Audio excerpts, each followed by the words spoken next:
call the Leader of the Opposition, Rishi Sunak. Well, Mr. Speaker-elect, I'm pleased to join the Prime Minister in welcoming you back to the Speaker's chair. And can I also praise the wonderful speech from the Honourable Member for Lancaster and Wyre?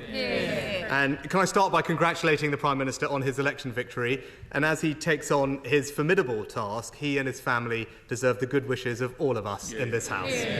Now, in our politics, we can argue vigorously, as the Prime Minister and I did over the past 6 weeks, but still respect each other.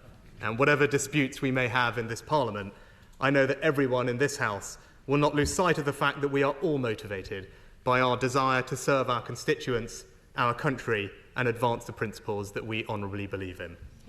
And to every member, new and old, let me welcome them to their places and congratulate them on their results. To be sent to this place by one's constituents is the greatest honour, privilege, and responsibility. I know every one of us will be trying to repay the trust placed in us, and I look forward to continuing to represent the interests of my own rural North Yorkshire constituents.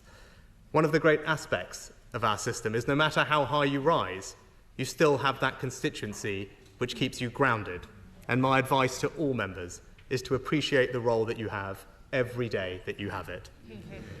And for those of us in my party, let me begin with a message to those who are no longer sitting behind me. I am sorry. We have lost too many diligent, community-spirited representatives whose wisdom and expertise will be missed in the debates and discussions ahead. It is important that after 14 years in government, the Conservative Party rebuilds. So now we will take up the crucial role of His Majesty's official opposition, professionally, effectively and humbly. And restoring trust begins by remembering that being here is an opportunity to do what those we serve expect of us. And in our case, that means holding the new government to account. Can I congratulate the Father of the House, the member for Gainsborough? My right honourable friend has given 41 years of remarkable, dedicated service to this House and his constituency.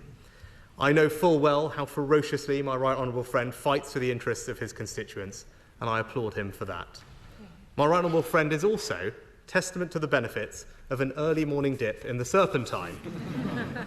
And members may be interested to note that the Bottomleys have also had a big influence on my right honourable friend's career. It was in 1974 that my right honourable friend ran against Arthur Bottomley in Middlesbrough in his first effort to enter this place. And today, he takes over from Sir Peter, who will be missed. And can I also congratulate the new mother of the House, the member for Hackney North and Stoke Newington. We have our differences on policy, but no one can deny the Right Honourable Lady's important role in this House and the inspiration for so many young women of colour that she has provided.